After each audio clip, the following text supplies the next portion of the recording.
এমএসসিআর যে ফ্যাক্টরি, এটা একটা গ্যাস লাইটারের ফ্যাক্টরি, আপনারা জানেন। তো আমরা 1:10-এ আমরা মেসেজ পাই যে এই ফ্যাক্টরিতে আগুন লেগেছে। তো আগুন মেসেজ পাওয়ার সাথে সাথে আমাদের নিয়ারেস্ট ফায়ার স্টেশন হলো কেরানীগঞ্জ ফায়ার স্টেশন। সেই স্টেশন আসে এবং এসে কাজ শুরু করে। আগুনের ভয়াবহতা দেখে এই ফায়ার স্টেশন আরো সাহায্য চায় আমাদের কন্ট্রোল রুমের মাধ্যমে। সাহায্যের প্রেক্ষিতে আমাদের সদরঘাট ফায়ার স্টেশন থেকে 2টি ইউনিট এবং তেজগাঁ আমাদের পোস্তগোলা ফায়ার স্টেশন থেকে আরো 2টি ইউনিট আসে। মোট 7টি ইউনিট এসে আনুমানিক 2:30টার সময় আমরা আগুন নিয়ন্ত্রণে নিয়ে আসি এবং আমাদের লোক কাজ করতে থাকে। আমরা 4:44 সময় আগুন সম্পূর্ণ নির্বাপন দিই। তো আগুন এখন নির্বাপিত অবস্থায় আছে, বাট আপনারা জানেন প্রতিটা জায়গায় আমরা অগ্নি নির্বাপনের পরে আমাদের সার্চ টিম থাকে, সেই সার্চ টিম সার্চ করে। তো অগ্নি নির্বাপনের পরেই আমাদের সার্চ টিম যখন কাজ করতেছিল, ওই সার্চ টিম সার্চ করার পর আমরা 5টা ডেড বডি রিকভারি করি এখান থেকে। তারা নিশ্চিত যে এই প্রতিষ্ঠানেই হয়তো কাজ করতেছিল, এই প্রতিষ্ঠানের শ্রমিক লেভেলের কেউ হয়তো হবে। আর এখনো পর্যন্ত আমাদের সার্চ টিম ভিতরে কাজ করতেছে।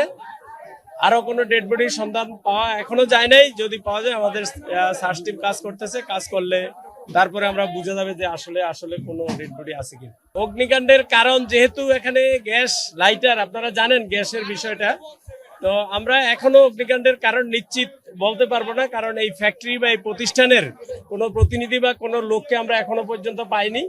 তো সুতরাং আমরা সে কারণে আমরা বলতে পারতেছি না যে এখনই যে কি কারণে আগুনটা লেগেছে। আমরা এখনো সার্চ করতেছি, আমাদের কার্যক্রম এখনো চলমান। আমাদের এই সার্চের কাজ যখন শেষ হবে, এরপর আমরা অগ্নিকাণ্ডের কারণ বা ক্ষয়ক্ষতির পরিমাণ এগুলোর দিক নিয়ে আমরা কাজ করব। এই ফ্যাক্টরিতে অবশ্য কোনো ঘটনা ঘটে নাই, অন্য জায়গায় ঘটেছে, এর পার্শ্ববর্তী ঘটেছে।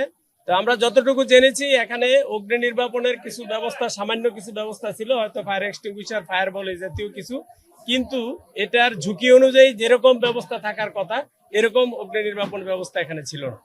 আমরা রেস্কিউ করে থাকি, ফায়ার সার্ভিস সিভিল ডিফেন্সের পক্ষ থেকে অগ্নি নির্বাপন করি, রেস্কিউ করি। আমরা যখনই কোনো ডেড বডি রিকভারি বা রেস্কিউ করে আমাদের কাজ হলো পুলিশের কাছে হস্তান্তর করা। তো আমরা সেটা পুলিশের কাছে হস্তান্তর করেছি। পরবর্তী যে প্রক্রিয়া, সেটা পুলিশি প্রক্রিয়া। পুলিশ যা যা প্রক্রিয়া আছে নিয়ম অনুযায়ী, সেই প্রক্রিয়া অনুযায়ী ব্যবস্থা গ্রহণ করে। এরকম কোনো চান্স এখন নাই। এখনো পর্যন্ত আমরা মিসিং এর কেউ আমাদের কাছে কোনো দাবি করে নাই। তারপরেও আমরা আমাদের যে কাজটা সেটা আমরা করতেছি, আমরা সার্চ করতেছি। এরকম এখন ডেড বডি আসলে যখন পুরো বডি যখন পুড়ে যায়, তখন আসলে বডি চিহ্নিত করা খুব কঠিন। এটা কি শিশু না প্রাপ্তবয়স্ক? আগুনে পুড়ে বডি একদম ছোট হয়ে যায়। তো এখানেও একই অবস্থা। এটা আসলে পোস্টমর্টম যখন হবে হাসপাতালে, তখন তারা বলতে পারবে। এর মধ্যে নারী আছে, মহিলা আছে, এটা বলা মুশকিল আসলে। এখানে নারী পুরুষ সবাই মিলেই কাজ করতো, থাকতে পারে।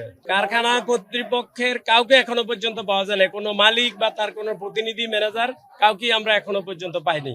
আমরা চেষ্টা করতেছি তাদের সাথে যোগাযোগ করার জন্য, কিন্তু ওদের নাম্বার যেগুলো পাই আমরা ওদের সাথে কথা বলতে চেষ্টা করেছি, কিন্তু কেউ ফোন ধরছে না। একটা প্রতিষ্ঠান যখন করে তখন সেফটি ব্যবস্থা, সিকিউরিটি ব্যবস্থা সবই থাকা উচিত। অবশ্যই আমি মনে করব এটা মালিক পক্ষের গাফিলতি আছে অবশ্যই। আর আমাদের পক্ষ থেকে আমরা এই প্রতিষ্ঠানে, আমি যতটুকু জানি, এই প্রতিষ্ঠানে আমরা নোটিশ দিয়েছি এবং তাদেরকে বারবার পরামর্শ দেওয়া হয়েছে যে অগ্নি নির্বাপন ব্যবস্থা যেটা নিয়ম অনুযায়ী ফায়ার সেফটি প্ল্যান সহ অগ্নি নির্বাপনের পূর্ণাঙ্গ ব্যবস্থা রাখার জন্য।